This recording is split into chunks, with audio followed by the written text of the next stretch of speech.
This is Derek Bros of the Conscious Resistance, and I'm here in DC, right near the Capitol, where behind me there is a Stand With Survivors rally for Jeffrey Epstein victims, survivors, some new folks, some new women who claim that they were abused as young girls are speaking for the first time.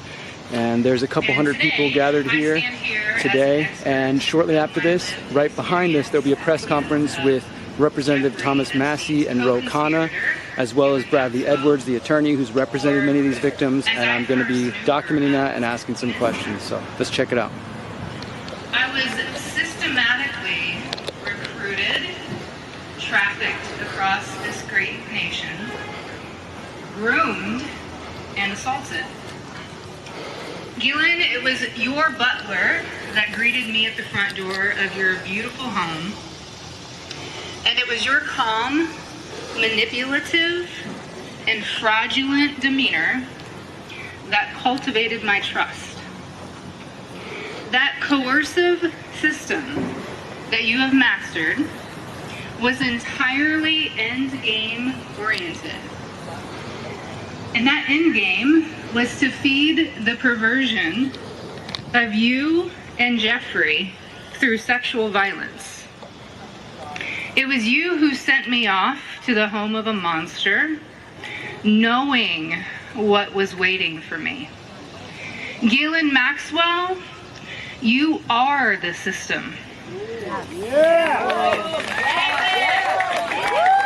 All of the files in the FBI's custody. Survivors and the public deserve the full truth. 2, commit to a truth-seeking mission. No political theater, no partisan politics, just the truth. She was feeling that everybody was talking about survivors, but nobody was truly listening to survivors. And we knew that needed to change. So after listening to Liz, we knew we needed to create a space and send a clear message. It is time to listen to the voices of survivors. So here we are. What Liz reminds us is that courage is contagious. You will not see one woman walk up here alone. She will walk up in solidarity with her survivor sisters. And that is deliberate, because this movement is all about solidarity. When one person steps forward, we all have the courage to step forward. All right, let's do it. Liz, come on up here. Good morning, everyone. Oh, wow. Welcome. Looking out into this crowd, it's so hard to believe that this is all happening. It was born out of frustration, sitting around a kitchen table, and look at us here today. I'm really blown away with all of this support. There's definitely power in numbers. Maxwell introduced me to Jeffrey Epstein later on that day. That evening was the sliding glass doors moment that changed the trajectory of my entire life. I was once bright, fun, outgoing, and kind. I loved people, and people genuinely enjoyed being around me. But after meeting Jeffrey Epstein and Ghislaine Maxwell, it felt like someone shut off the lights to my soul. As survivors, we're initiated into a sisterhood. We're in a sorority that none of us asked to join, but we all stand here today strong, stronger together because our collective voice is powerful.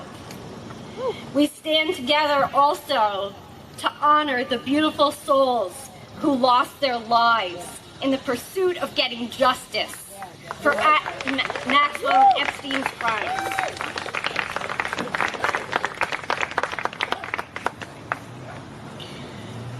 This is not a partisan issue. This is a crime, the crime of sex trafficking, and the criminals must be held accountable. Disbelieving survivors creates a culture of silence. There is strength in numbers, and our courage is contagious. I want to humanize sex trafficking survivors for you all just for one moment. We are not others.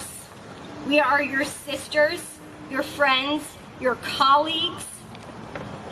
We are in your community. Think about the women that you love, and then think about them being the victim of sexual assault. It's uncomfortable and it's hard to think about. Could you stand for their abuse? I hope not. This is a crime that, by our Justice Department's own admission, has 1,000 victims. 1,000 victims. Do you know 1,000 people? Think of the enormity of that. My sister Maria Farmer was not able to attend, and so I will read her remarks for her. Due to the debilitating effects of the last few years of cancer treatment, I'm unable to be here today. My sister, Annie Farmer, will speak for me. She is a primary reason that I reported Epstein, Maxwell, and others to the FBI in 1996 after they assaulted us in 2 different locations and held me captive at Wexner's estate, while Maxwell also stole photos that were my private art studies and twisted them into child sexual abuse materials, harming my sisters and myself. In 2006, the FBI demanded my testimony for a federal trial, promising justice, but failed again. For 30 years, I've fought not only sex traffickers, but a federal government that has enabled them, while that same government fully ignored teen safety and my many FOIA report requests. After 3 decades of failure, I am suing them for answers.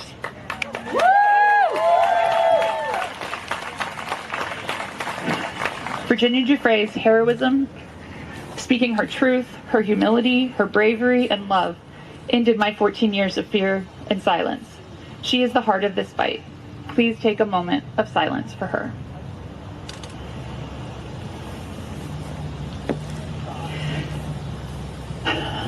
And I would just like to say, speaking for myself now, how very much it means to see this show of solidarity today. After feeling so isolated and alone for so many years with this fight, it's incredible to see all of you standing here and to feel the support coming from elsewhere as well. Since I've come out publicly in this case, I've received so many notes and messages from people who have been impacted by this story because of how much they relate to the struggles involved in this story. Unfortunately, that's because so many people are affected by these crimes. We have a huge, widespread issue with child sexual abuse, with sexual violence against women, with abuse of power in all forms that leads to all forms of trafficking. Right? And so I truly believe when you're facing problems at this scale, it requires this type of force of coming together, creative solutions around not just the punishment of these very guilty perpetrators, but also education, so people know the signs and understand the signs and can recognize the things that I didn't recognize when I was being, lured into this world. My name is Sky Roberts, and I'm here today with my wife Amanda Roberts and my brother Daniel Wilson. We are proud and heartbroken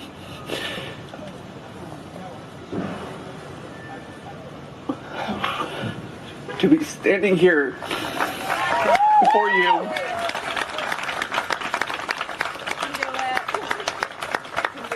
as the family of Virginia Roberts Giuffre. Virginia is not only our sister, she is a warrior, a survivor. And even though she is no longer with us in body, her voice, her courage, and her fight live on through every one of us here today. We want to start by saying thank you to the survivors who show unimaginable strength simply by standing here, to World Without Exploitation, whose tireless work helps turn pain into purpose, and to every person who refuses to stay silent, even when the world makes it easier to look away. Yeah. It is an honor, a true privilege to stand with you, to support you, and to help keep Virginia's voice alive.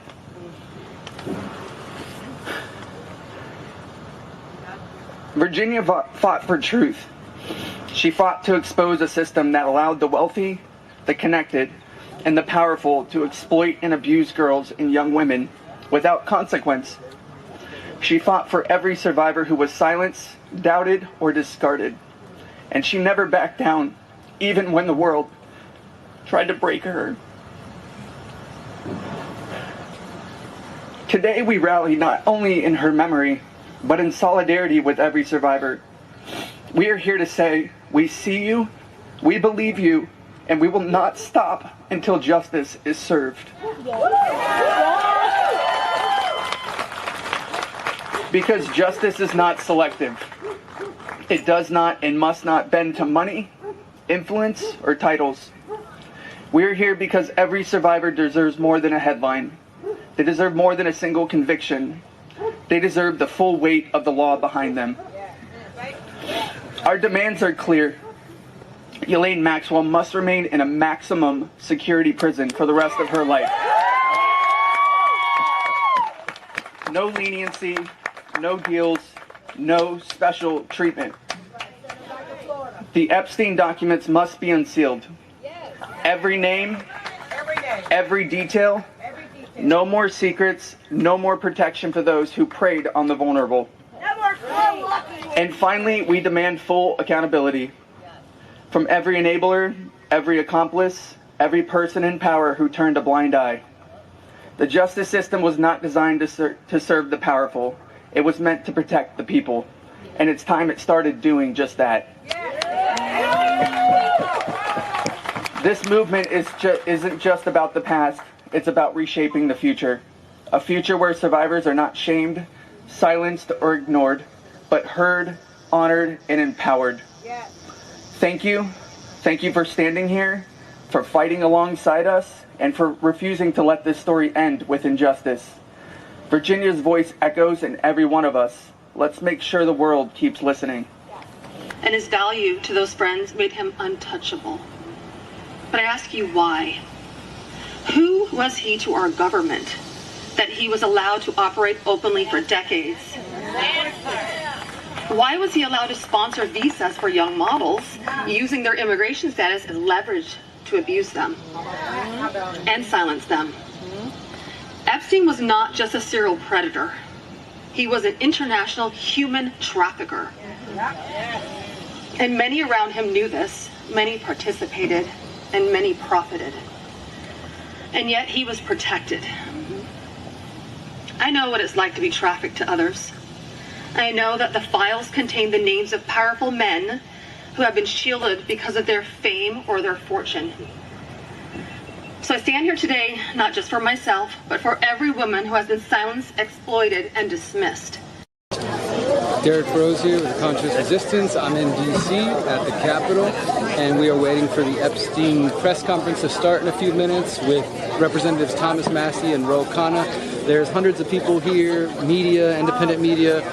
We got protesters behind me, you can see, with all kinds of signs. It's a busy scene today, so we're going to see what comes of it. We're going to hear from some more Epstein victims, alleged Epstein victims. We're going to try to interview Attorney Bradley Edwards as well. Stay tuned.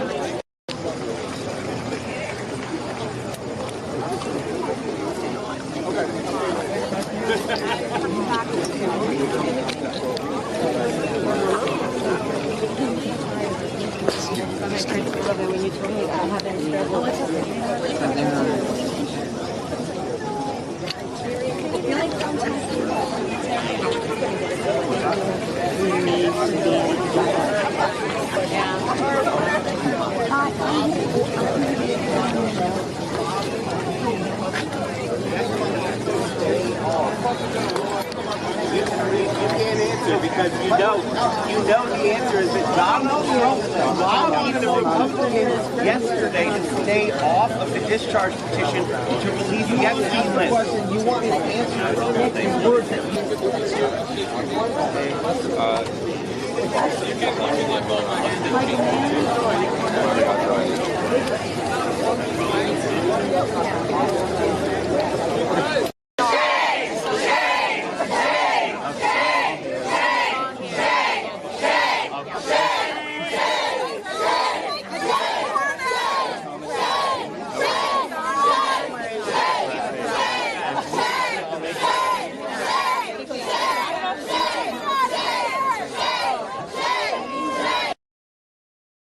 I say the same thing about Marjorie Taylor Greene. She has shown so much courage on this issue. I saw some people when I was coming here calling her names.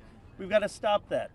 We've got to stop the partisanship on this issue. This is an issue where they both have shown real courage and leadership, and I appreciate them joining us today.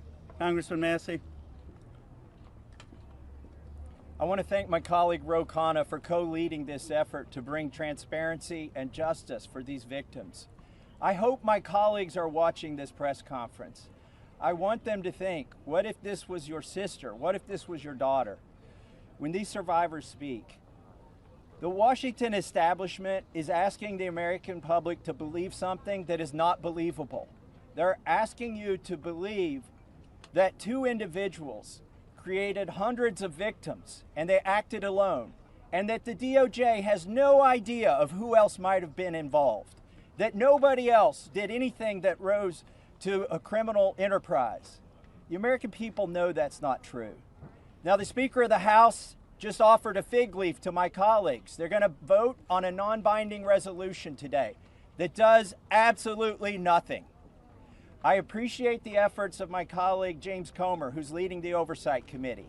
They may find some information, but they're allowing the DOJ to curate all of the information that the DOJ is giving them.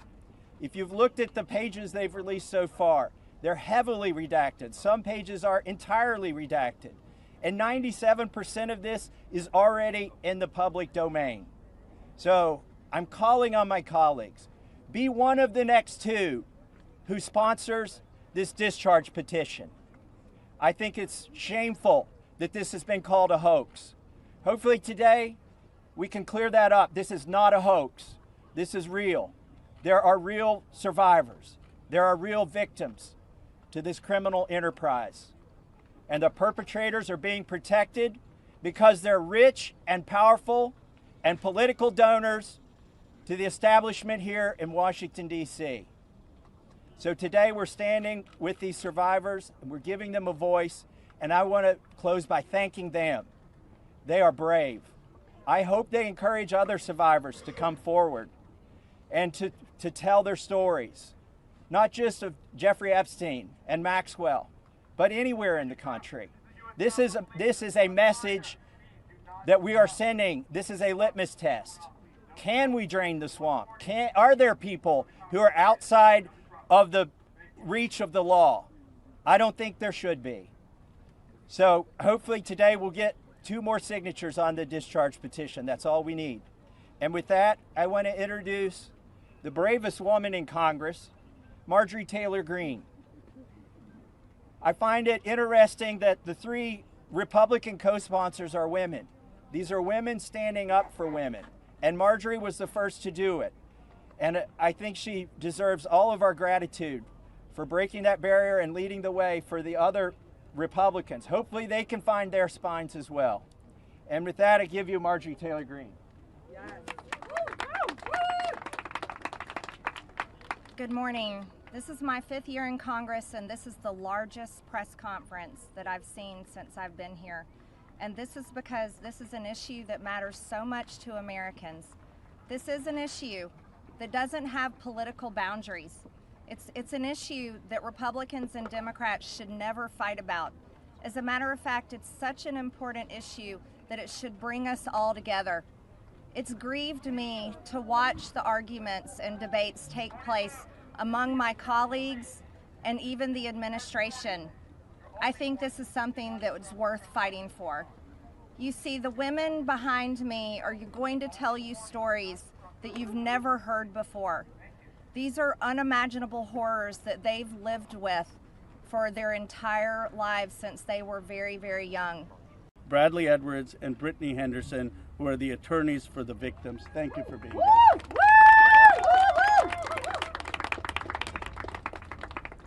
Thank you, Ro and Thomas Massie. I really appreciate you putting forth this discharge petition. It's tough to understand that we have to be here because this doesn't seem like a partisan issue. This is an issue, sex trafficking and sexual abuse transcends politics. We as Americans expect equal protection under the law. And there can be no doubt that Jeffrey Epstein received far greater protection than any of the victims that he abused for years. In 2008, Courtney Wild walked into my office because she was a part of a federal investigation into Jeffrey Epstein, where all she wanted was the government to talk to her. Little did she know the government had worked out a secret immunity deal for Jeffrey Epstein, and we had to file Jane Doe's versus United States of America to prove that Jeffrey Epstein worked out an illegal non-prosecution agreement with the government. That was 2008. It took us 10 years battling the government pro bono for the judge to ultimately determine that the victims' rights were violated. The government has mistreated them after Jeffrey Epstein mistreated them. We then filed civil lawsuits against Ghislaine Maxwell, which has resulted in her being in prison. Our civil lawsuits led to her prosecution. We filed lawsuits against Jeffrey Epstein, against his estate, and against two financial institutions, JP Morgan and Deutsche Bank, that proved that they knowingly provided the financial infrastructure for a sex trafficking operation. Unfortunately, all of the documents and evidence that we have worked so hard to gather hide behind protective orders, confidentiality agreements, and bank secrecy laws. That is why this discharge petition is so important. While we have seen the documents, you haven't.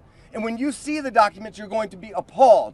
And the American people deserve to see everything. When you sign this discharge petition, it should mean nothing is off limits. That means the documents in the possession of the CIA should be made available. Those in the possession of the FBI going back decades should be made available. The SEC, financial records in the possession of FinCEN should be made available. Everybody knows that evil flourishes in the darkness. Corruption flourishes in secrecy. It is time right now to make a difference for the women that are behind me right now. They have been courageous and fought through this whole thing. Whether you're a Republican or you're a Democrat, this one is an easy call. You're an American who cares about equal rights and equal protection under the law. If you care about these women, if you care about our country, and you care about this issue, this should pass with flying colors. Hi, good morning. My name is Brittany Henderson, and I think in addition to thanking the wonderful congressmen and women who are here today, we need to thank the women, and not just the women who are going to speak, but the other women who are standing behind them, along with other lawyers, Sigrid McCauley, and people who have been fighting for a very, very long time for the world to give this kind of attention to an issue that it should have had forever. This administration has the opportunity to do what the past administrations did not do. This administration can either stand with the victims and stand for the victims, or it can continue to hurt the victims like has happened in the past. We aren't here just to ask for transparency, though. We're here too to ask for protection. The women here represent hundreds of other women who we have spoken to, many of whom were trafficked from other countries, from Eastern European countries where women don't have the rights that we have here. Women don't have the protections that we have here. And those women are terrified that their names will be released in these files. The government won't know that they're victims to redact and protect them. So we ask that you please, whoever is going to be in charge of redacting these files and in charge of this transparency, do it in a way that protects the women brave enough to be here, but also protects the women who are terrified that every day when they turn the TV on, something bad is going to happen to them in Ukraine, in Russia, in whatever country they live in, because no one is listening to them there. So thank you for being here. Thank you for listening. From 14 to 17 years old, I went and worked for Jeffrey instead of receiving an education. Every day I hoped that he would offer me a real job as one of his assistants or something important. I would finally have made it big, as like we say, the American dream. That day never came. I had no way out. I was until he finally told me that I was too old. There are many pieces of my story that I can't remember, no matter how hard I try. The constant state of wonder causes me so much fear and so much confusion. My therapist says that my brain is just trying to protect itself, but it's so hard to begin to heal knowing that there are people out there who know more about my abuse than I do. The worst part is that the government is still in possession right now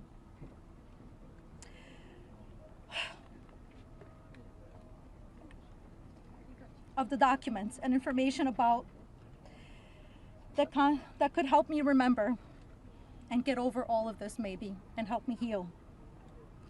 They have documents with my name on them that were confiscated from Jeffrey Epstein's house. It's time you do is right by us. Unseal all the documents. We are requesting transparency. And I am requesting every congressman and woman that goes against this bill be outed. I want to know. I want to thank all of my survivor sisters who came before me today. I'll be very short. In the year 2000, I was taken to Jeffrey Epstein's island while on a photo shoot on a nearby island. Who I saw and what I experienced there was a glimpse into a very dark and disturbing world. For years after, I tried to avoid Jeffrey, but he had introduced me to Katie Ford, the owner of the Ford Modeling Agency.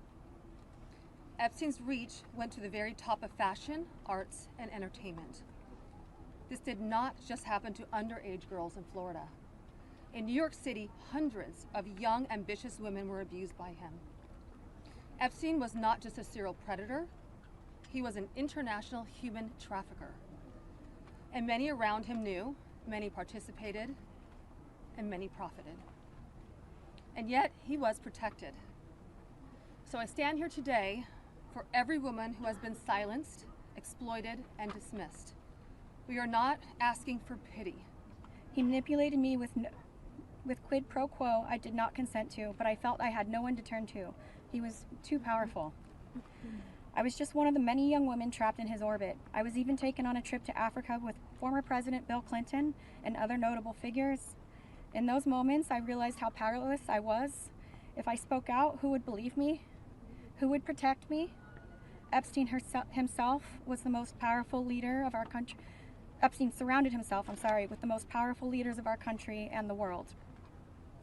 He abused not only me, but countless others, and everyone seemed to look away. The truth is, Epstein had a free pass. He bragged about his powerful friends, including our current president, Donald Trump. It was his biggest brag, actually. And while what I endured will haunt me forever, I live every day with PTSD. I live as a mother trying to raise my child while distrusting a world that has betrayed me. This kind of trauma never leaves you. It breaks families apart. It shapes the way we see everyone around us. Now we'll take a few questions. You can always get Congressman Massie, me, or Congresswoman Green in the hallways and other places. If you have questions for us, that's fine. But I wanted to see first if you have questions for the lawyers and the survivors, and Brad will facilitate any of the questions to the survivors. Yes? Yeah. This question. For this client list that you ladies are putting together, you said it would be confidential, but will the public, could you clarify, will the public get to see that? So Lisa, what's your envision here? Is it going to go to the public or just amongst the survivors? No, we're reaching out to survivors that are scared. So come on up. We're reaching out to survivors that are scared to come forward and that also know who they were trafficked to. So that's the list that we're compiling. We're not quite sure, how we're going to release that, or even if we're going to. The Department of Justice needs to release the list. Right, because for folks at home, they might be confused. The survivors know the names. You've seen these powerful people. Why can't you say the names? Could you just explain for folks? Why do we have to say the names when the government knows the names? And we're also scared to do so. Look what's happened to so many of the survivors that have revealed names.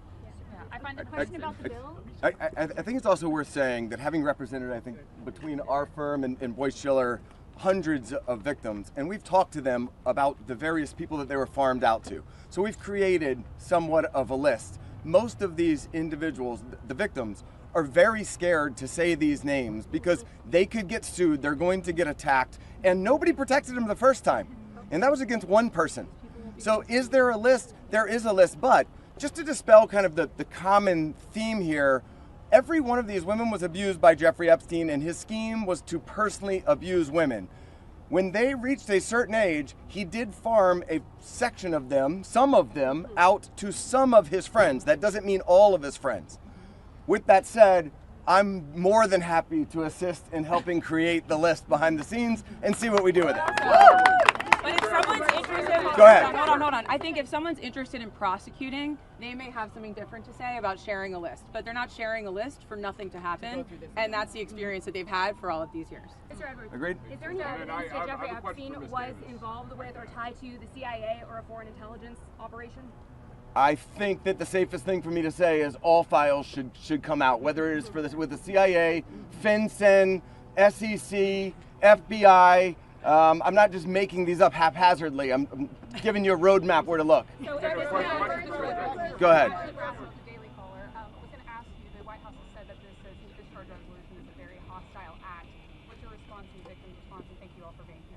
I'll go first and then I'll let them. They're much more important than me, but I don't understand why it's a hostile act. I can tell you that I talked to President Trump back in 2009, and several times after that. He didn't think that it was a hoax then. In fact, he helped me. He got on the phone. He told me things that were helping our investigation. Now, our investigation wasn't looking into him, but he was helping us then. He didn't treat this as a hoax. So at this point in time, I would hope that he would revert back to what he was saying to get elected, which is, I want transparency. This about face that occurred, none of us understand it. In fact, I don't understand how this is an issue that's even up for debate.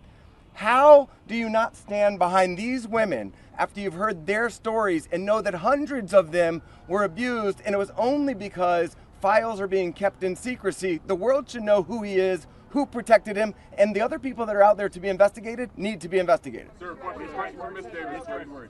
Are there any people who are currently serving in government who are named, who you know of, are in these files, who you had relations with, anything of that sort, who Jeffrey Epstein connected you with? Are you willing to say yes or no? I don't think I can answer that.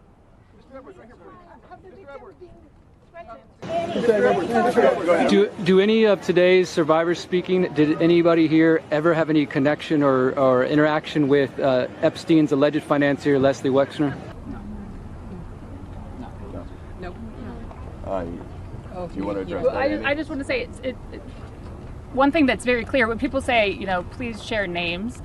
There are names that are very well known, like that of Les Wexner, who everyone knows supplied an enormous amount of Epstein's, financial wealth and allowed this operation to happen. So it's, I think, confusing to many of us why there have not been more ramifications for him, and he's been seen as a victim when clearly, I believe there's more to it.